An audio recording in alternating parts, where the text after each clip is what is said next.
Story 1, I worked as private security for a hotel under construction in 2019.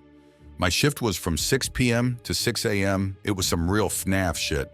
I was a level 1 guard, so I couldn't carry anything besides a flashlight, of course. I didn't adhere to that rule. The construction workers left the site by 4 p.m., so I was on my own. Sometimes the drywall guy would stay late and we would smoke his weed pen. He usually left by 8 p.m. I would usually spend my shifts in either my brown SUV, which kind of helped me blend in the background and catch intruders off guard, or in one of the half-furnished hotel rooms and do a full site sweep every hour. My first day went fine, a little boring, but there was nothing to report. I used that time to walk around the whole site, all 5 floors, and even the roof. The building had most of its windows aside from the safety windows at the end of each floor, so the building wasn't too secure. The second day, I swore that I was hearing whispering. This was a bad part of town, so I feared getting shanked with a needle more than ghosts. I checked each floor, every nook and cranny, every hour, on the hour till I left at 6 p.m. The whispering continued on the third day. It sounded ethereal, like I felt like I could have made out a syllable every once in a while. I have a religious background, so I feel pretty safe from what's out there. On my 4th day, I met the drywall guy and we talked about the site and shot the shit for about an hour till he left. But not before I got the highest I've ever been in my life at that point, but I digress. I asked if he'd ever heard or seen any suspicious activity while he'd stayed late, and he told me of some homeless and thieves they had to chase out. Hence the reason I was hired, I guess. I asked if he's had any creepiness happen to him as well, and he gave an anecdote of hearing laughter and talking sometimes when he's not paying attention. The rest of the night went well because I kept my high ass in the SUV and watched Iron Man 1 and 2. The 6th day was different. The drywall guy wasn't there when I arrived for the shift, so I was on my own. I didn't hear the whispering at all until about 1 a.m. I was on the 3rd floor walking room to room in almost total darkness, aside from my flashlight, when I heard a light sniffling like when you have a cold. I froze in place and just listened, trying to hear for details. That's what being raised by a Marine does. The sniffles continued for about 2 minutes. Then it built up to a light weep like a girl who scraped her knee, or like the witch from Left 4 Dead. I slowly made my way to the staircase to follow the sound. It sounded like it was coming from the 1st floor. As I was about to enter the stairwell, I heard a huge and sudden bang from where the weeping was coming from. It sounded like scaffolding toppled or a printer fell over. After the demonic jump scare, I froze and listened to see if I could hear running or shuffling or anything. Nothing. I slowly made my way to the 1st floor and checked for any sign of damage. There was nothing. I did my rounds as usual, but totally on edge. The next day was uneventful, with light whispering, but nothing of note. A few days later at about 11 p.m., I was sitting in my SUV facing the lobby of the building when I thought I saw movement in my peripheral vision. I put my phone down and looked in the direction it came from. I was about 60 feet away when suddenly a flashlight turned on, revealing a tall man wearing a dark trench coat, bandana face cover, and was wearing a huge backpack. This guy was decked out, so I did not want to interact with him. I blasted him with my flashlight turned on my SUV and flashed the brights. He was gone. I called the cops and had to wait a bit for them to arrive. One cop showed up and we cleared the hotel, room to room, and there was no one found. I spent about another month at that post with not much activity occurring after that. One creepy detail about the building is that about 20 days in, I found a crawl space underneath the stairs. There was a false wall with a 7-foot wide and 5-foot tall room with drink containers and fast food bags everywhere. That post was an experience and a half. Would do it again, Lyle. Story 2. I've been a security guard for 2 years. Around 2 months in, I was stationed at a hotel unarmed, except for OC spray, where addicts had been breaking in, trashing rooms, shooting up in rooms, and threatening staff and guests with knives. It was a relatively nice hotel in a pretty nice area, so the situation was kind of odd. My job was to patrol the halls, particularly the 3rd and 4th floors where the incidents had been happening. This was 2020 at the start of COVID-19, so the guest amount was limited to maybe 30, and each floor had about 50 rooms on it. The guests were only roomed on the first 2 floors. I think the most that were ever there when I worked were 5. The hotel was shaped like a bird with a straight center strip about 50 feet long. Then both hallway wings would angle back and were maybe half a football field long each. These were some long-ass hallways. It began with a room light being on every single time I arrived. There was one guy who ran the overnight front desk and one custodian who left when I got there around 10 p.m. Each one assured me that absolutely no one went up to the third or fourth floor to clean or do anything. Not guests, not staff, just the attics. But there hadn't been an incident since our company was stationed there. About 20 rooms had been trashed and none of them were touched in the month I worked at that site. When I'd get there, it became a routine to go up to room 439 on the left wing and turn the light off. Sometimes it would come back on its own and I'd have to shut it off again. And these were flip switches, so they were being turned on intentionally. It wasn't an electrical issue. For maybe 2 weeks, that's all it was. Just an odd occurrence. That hallway always gave me a sick feeling, but I couldn't place why. And that room sank my stomach every time I entered it. It felt like the room from 1408 was going to trap me in there if I didn't hurry. It was also the only room at the end of that hallway that was untouched. 6 rooms had been broken into, 2 of which the doors were broken off the hinges and trashed. 439? Spotless, directly in the middle of the others. Every time I checked it, something was slightly out of place. A drawer would be half open, a picture crooked, a pillow off-center. Didn't matter that I fixed it each time, another thing would change. My 3rd week there, it got worse. I went to turn the light off as always, and then after clearing the other floors, went for my usual patrol outside. On the sidewalk at the base of the building, under where 439 was, a rabbit hopped out from a bush directly in front of me, looked up at me, looked up at 439, and then hopped away. I took it as just a cool little experience until it began happening every single time I walked the lap around the hotel, which I did every hour. I started to get the feeling that it was attempting to send me some kind of message, but I, despite being a pretty open believer in the supernatural, didn't want to believe the sick feeling I got from 439, so I brushed it off. Later that week, I was walking the floor of 439 when my flashlight began to strobe. It got worse the closer I got to the room, and upon unlocking the door and crossing the barrier to the room, the flashlight died, leaving me staring into the pitch black of this room that sickened me to my core. I closed the door and went down to talk about it with the front desk clerk as we discussed supernatural occurrences the previous few weeks after the light became a constant issue, and he was determined to see this for himself. He locked the front door and followed me up to the room. I thought to myself the whole way up, great, now it's gonna work and I'm gonna look like a paranoid crazy guy. I shit you not, several steps down the hall my flashlight began to strobe and got worse as we got closer. I unlocked the door and put my hand over the barrier into the room and the light died instantly. He started freaking out and turned the light on in the room and wanted to look around. He told me he felt sick just being in the room, which is something I hadn't mentioned to him that I feel every time I've gone in that room. He decided he wanted to get out of there ASAP and said he'd see me later. The night went on and around 4 a.m., I went into that room one final time and said, "Look, I'm done coming in here. I don't know what kind of evil shit is in here, but leave me the fuck alone and go back to where you came from." That was a mistake. Maybe 10 feet down the hall was the emergency staircase, which I always took back down to the first floor. 2 steps down the stairs, I heard the door to 439 open and slam and loud footsteps stomping towards me. As I turned, the stairwell door opened and 3 final footsteps thundered toward me, then stopped. All I saw was the stairwell door slowly closing as I stumbled down the next few steps in an absolute panic. I told the desk clerk what happened, and for the final week of our contract, I didn't even go down that wing of the 4th floor. And half the time, I didn't even go to that floor at all. I mentioned the basics of the supernatural occurrences to my patrol supervisor and several other officers, and they all told me they'd felt sick in that room too. But apparently, I was the only one who antagonized whatever was in there. Oops, I have no idea what happened, but despite having had several supernatural occurrences in my life, that one was by far the most terrifying towards the end. I haven't been to that hotel since, and I'd like to keep it that way. Story 3.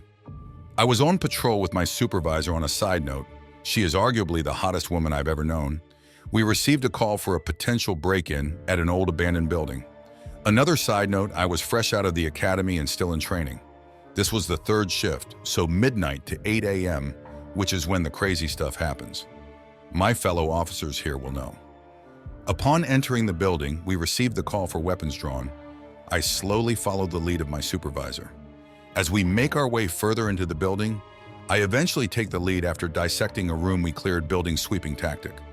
As I continued further, I heard my supervisor making some noise, so I turned around and saw her take out a lighter. She flipped it open and lit it. Then I saw her bring it up to her face, stick it under her tongue and say something. Confused, I continued forward, still high on the adrenaline of the possibility of finding someone in the building. We eventually searched the whole building, but nobody was there. We called it in and continued back on patrol. It was a very active night, so there was no time to ask about the lighter. While on patrol the next night, we passed by the same abandoned building from the previous night, a few hours into our shift. I remember the lighter thing and asked my supervisor about it. Without saying a word, she whips the cruiser around and pulls into the parking lot of the abandoned building. She gets out and I follow her lead. We walk around the building and find a door that is chained shut, but with enough room to slip through. She goes right through and I follow her lead. Confused and slightly aroused, I had no idea what to expect. I shakily asked her if she wanted me to call out our location. She responds, "No, just follow me." So we continued into the same building we searched the night before. Eventually, we make it to a large auditorium and we sit down. She explained to me that she is Wiccan, which I was pretty clueless about since I am pretty much non-secular. She went on to explain that she had a bad feeling when entering the building on the previous night. Not the sixth sense feeling a police officer gets when something doesn't feel right, but a different one she gets in the presence of something sinister, evil, spiritually. So she needed to say a quick spell charm, I forget what word she used to describe it. I'm open to anyone's beliefs and never pass judgment. In the end, I think there is no way for anyone to know the truth. Even though I would say that I am an atheist, I found it all very fascinating. So I kept asking questions and she could tell that I was fascinated. She then asked me if I am okay if we try to communicate with them. Excited and slightly pessimistic, I say that I'd love to. She continues to pull out an old mag light, flashlight. It is one that you can turn on, but slowly unscrew the bottom cap holding the batteries. There is a point where the batteries begin to get separated from the metal coil within, and the circuit is broken, killing the light. She explains that some spirits can provide enough energy to complete the circuit by turning on the light. She then turned on the flashlight and unscrewed the cap until the light went out. She then gently placed it on the table in front of us. She asks if I want to ask a question for them. I swallow hard and tell her that I am all set. At this point, I am still pessimistic and skeptical, but something in me is nervous and excited. My supervisor then starts to walk through a series of questions. There is no response for the first couple of minutes. Then she goes on to ask if we can ask them what their name is. The light magically turns on and then back off again. After a solid minute or two of being in the dark in an old creepy building, entirely out of my comfort zone, it definitely surprised me a little. However, the rational side of me started to come up with every logical reason that could have caused it to turn on. So I continue to sit and listen. My supervisor then asks if they are a boy, and then if they are a girl, no response. She then makes her way through the alphabet, and when we get to the letter J, the light turns on. She then proceeds to go through the alphabet again, and it turns on for the letter O. We continue one more time and get to R. At this point, I'm freaked out. My supervisor then asks the question, "Is your name Jordan?" The light turned on again, brighter than any of the other times. At this point, all the hairs stand up on my body. They are standing right now as I write this. It was amazing. We continue to spend the next 5-10 minutes talking to Jordan. The light consistently turned on for all of the questions. There was 100% no way that it could have just turned on by chance that many times, at the exact time that it did, to answer the very specific questions we asked. I had no way to explain what I was observing. I had the same flashlight on my duty belt, so I knew it wasn't a trick. While talking with Jordan, my supervisor asked if I smelled something. I have an awful sense of smell and told her that I didn't smell anything. She told me that it smelled like sulfur. I figured it was just the old building and probably a little bit from me because I was sweating pretty hard at this point from what I was seeing and witnessing. Anyways, out of nowhere, Jordan was gone. We asked if Jordan was still there, and there was no response. We asked if someone else was there, and the light came on, very dim. My supervisor asked if we could talk, and there was no response. She then asked if it wanted us to leave. The light came on brighter than I've ever seen. Then it strobed a few times and shut off. My supervisor quickly grabbed it and said we needed to get out immediately. My legs could barely move. I was so scared. We eventually made it out and went back into the cruiser. She pulled her lighter out and set a charm again. She then went on to explain that smelling sulfur was a sign of a demonic entity or something like that. We rode in silence for a while until I worked up the courage to ask more things. The calls began to come in, eventually taking my mind off of it. While in training with my supervisor, we went on to attempt this in a few more locations, but never with the success we had at that one place. Eventually, I was done with training and out on my own. A year later, my supervisor took a crowbar to the side of the head and lost sight partially in one eye. She was medically retired. She now does modeling, ghost stuff, and who knows what else. I have no reason to make this up. I swear on my life that it is the truth. To this day, I constantly think about it. I've spent hours looking up the flashlight thing, the history of the building, and other encounters like the one I had. Some people try to explain it away, stating that the light from the flashlight has to do with heat or pressure in the atmosphere or whatever. Regardless, I know what I saw, and there was no way it could have happened that accurately for that many times. Also, when the light turned on extremely bright, I had no way to explain that. Story 4. While my unit was at NTC National Training Center in California, I was on guard duty in an HMWV as the gunner. It was late at night, probably about 1 or 2 a.m. My secondary gunner was sitting on the radio and decided to switch out for a minute to get some fresh air, so he didn't fall asleep. I sat on the radio for what felt like 30 minutes, and right before our guard shift was up, I heard the radio go off. I picked up the transceiver and listened in. Turns out another guard truck that was about 100 meters to my left saw movement and was requesting someone to confirm it. The second gunner had an M249 with a thermal scope. I pulled the scope off of the weapon and looked through, trying to find exactly what they were looking at, and didn't see anything. I shrugged and radioed up that it was all clear. Another 5 minutes pass of radio silence, and the same guy radios up, saying he swears something moving. And at this point, we're all tired, so I'm thinking it's just because we're tired and it's dark, so his mind's probably playing tricks on him. But just for the heck of it, I step outside and look directly where he's talking about. What was so creepy was that for a while it looked all clear, but then once I pulled the scope back down again, I saw movement in the clearing. It was a massive black figure.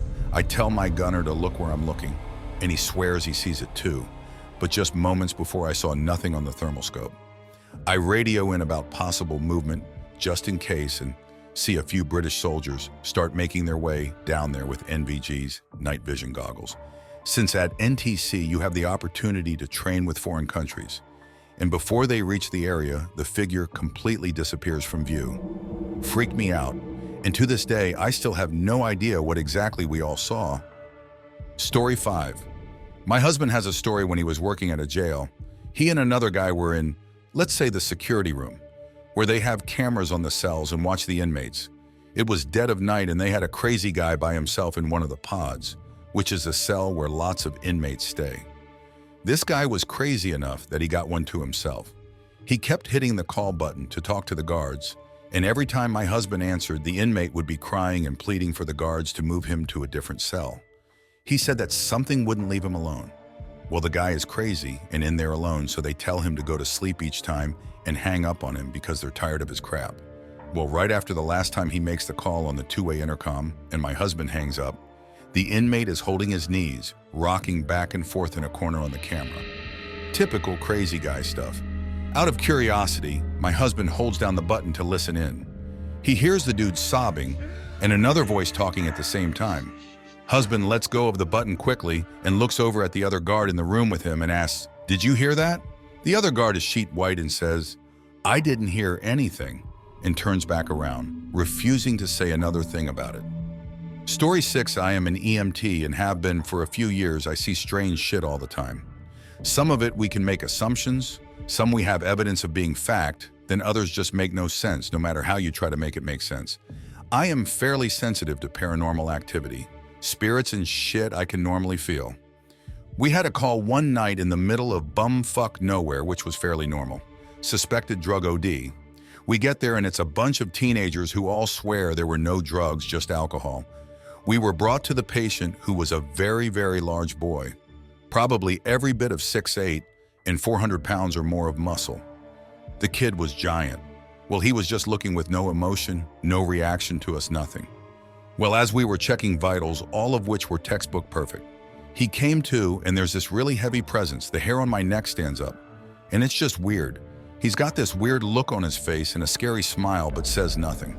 So during this time, we get him into the ambulance. Once in the ambulance, we start a blood draw so they can do a drug screening.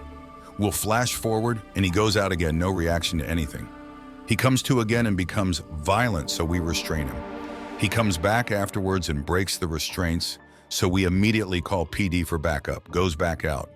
The whole time, his vitals never change. PD meets us, and we continue to the hospital. He is now handcuffed to the stretcher, and he comes to once more and just smiles and jumps out the back of the ambulance. At this point, we contacted our medical director in dispatch and decided to transfer care to PD. They took him to the hospital, and I later followed up on the call. His chem came back completely normal, and they had to transfer him to a larger department. I have no idea what happened after that, but I definitely suspect a possession. Story 7. I was working night shifts as a security guard from 11 p.m. to 6 a.m. in a 2-story office building that had probably 50, 80 workers all in cubicles during the day. It was only myself there during the night. I was stationed at the front door where their switchboard desk is, and I'd do a patrol of the entire building every 2-3 hours. I always heard weird thuds and people walking. I even checked to see if I was right. Usually I'd hear something around 3:15 a.m. I ended up getting used to it since nothing was ever there. The weirdest thing that happened was on my 3rd patrol, roughly around 3:30 a.m. As I walked on the 2nd story, I noticed some of the ceiling tiles were gone and 2 of the roof hatches were completely opened. I didn't notice any of this on my earlier patrols. When I told morning staff, they had no idea why. Later, I talked to the other guard who used to work there for years, an older gentleman and religious. He has also noticed many weird things, but he didn't want to talk about it.